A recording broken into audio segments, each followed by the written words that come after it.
Alright, so we're looking at the long pattern playing the C box. Remember, C doesn't have to play the long pattern at all. And in pentatonic, it's just 3, 5, 6, root 2, 3. Okay, then we go into the long pattern. 5, 6, skip that 7, root 2, 3, and then 5, 6 again. And the question was, do we have a short pattern here that we could play instead? You know, and it would be taking this 7 over here. You know, we could like change it into a short pattern, putting that 7 here.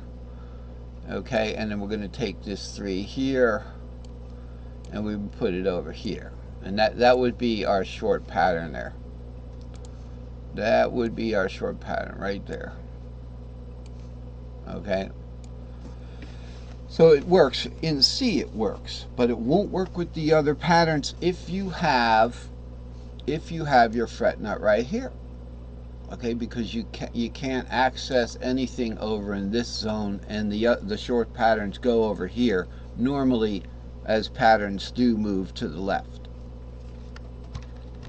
All right, so I'm really excited today because we get to the music staff, and it's always thrown me, the music staff, even though I had 3 years of trumpet lessons and played in a marching band, and you know, I learned Scott Joplin's piano rags, Maple Leaf Rag, The Entertainer, that kind of thing, Elite Syncopations, Bethina, and Ragtime Dance, that kind of thing. And I learned them using the sheet music and the record album, the LP, that my parents had in our stereo system, you know, to find out how the notes went. Oftentimes I had to also deal with like flute instead of piano, but they were pretty much the piano in the Sting, the movie The Sting with Robert Redford. You know, the piano, you could hear the piano part. So that's how I learned the staff, and we're going to do the staff today. Okay, right here is 269. All right, but I've also got another surprise for you. 270. Oh, that's not 270. Okay. Okay, here it is, 270. I'm not abandoning the other topic yet, but I want to show you this is very important to get this down, because I'm going to make progress on this, and if we don't keep up with the Andy progress, you know, there's going to be gaps, and I'm going to be doing too much explaining and not being on the hot topic, because sometimes in music you got to get it all. You got to get it all to get any of it.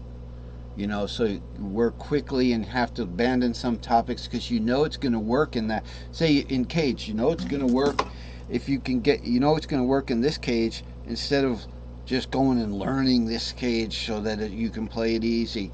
You might want to move on to the next topic from there. What else is going to work in this cage, and then therefore the other cages. Okay, but then again, there's thoroughness, and you want to learn everything in all the cages for sure. If you have time, just do what you need to do. You know, use your conscience, and you'll get through, like I have.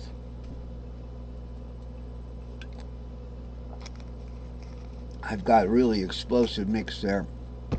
5-hour energy, C4, and Diet Coke. Or Diet Soda. Diet Cola, rather. Okay, easy treble and bass clef staff, register, navigation. Now, by the way, I want to mention register, staff, and clef I'm using interchangeably. Okay, but you know, when we use the clef word, clef usually means either this guy or this guy. The staff is the whole thing. Register I'm looking at as clef almost. All right, so it'd be the upper register and the lower register.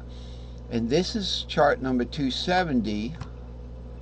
Okay, and it's got a simple title, Easy Treble and Bass Clef Register Navigation. Well, as you know, navigation is not a simple term. The pilot flies the plane, the navigator figures out where the heck you're going and how to get there.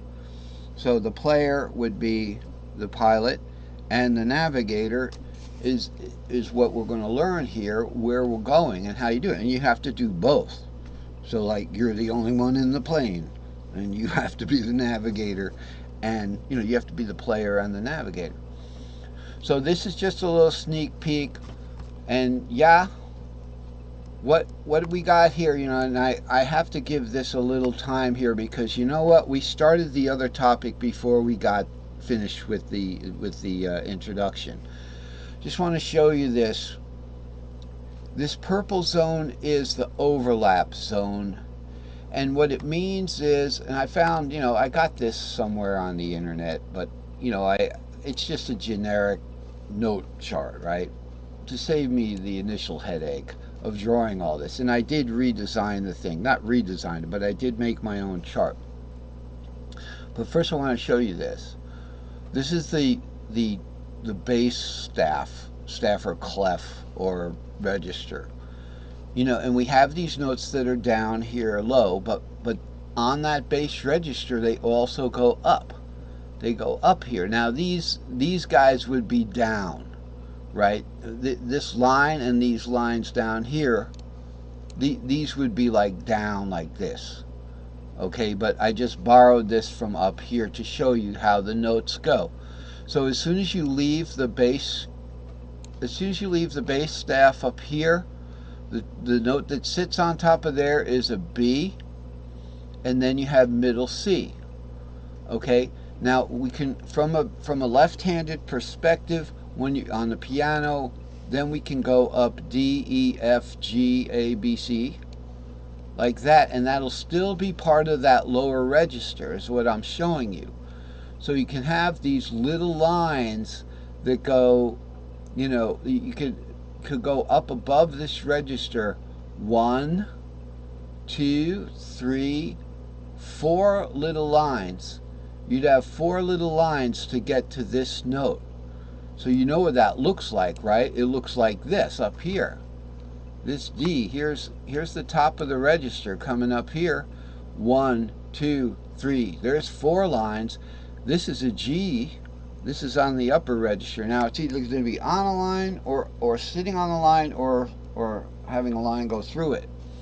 But the point is that these short little lines, the bass register goes up from the bass register up. Might as well take it up an octave. So here's C, here's middle C, which is the first little short line above the bass register here. Here's your bass register. Okay, and you can pretty much take it up an octave. I don't think they're going any higher than that on the music staff. Now the same thing happens on the top staff. I shouldn't be using this chart too much. It's supposed to be just, hey, this is a typical note chart, but let's talk about what I made. We're going to get into what I made, believe me. We will get back to the other topic if there's time. As a matter of fact, I'm going to do that right now. Okay, so the remainder of this segment, I'm just going to finish up this topic, and then we'll get back to the staff. Okay, because that has some explaining to do. So in this one, you know what this table is. We've got the 5 cage positions, whether you're going to do them in fifths or fourths, overlapping or in, boundary, not touching, not sharing notes, borderline boundary shapes, such as fifths and fourths. And this is what it works out to be, that it's really just the string shape that has the two notes on the bottom. So in C it would be 3, 5, okay, and in minor it would be the G shape has the 6 root. Okay, so it sounds like Marlboro.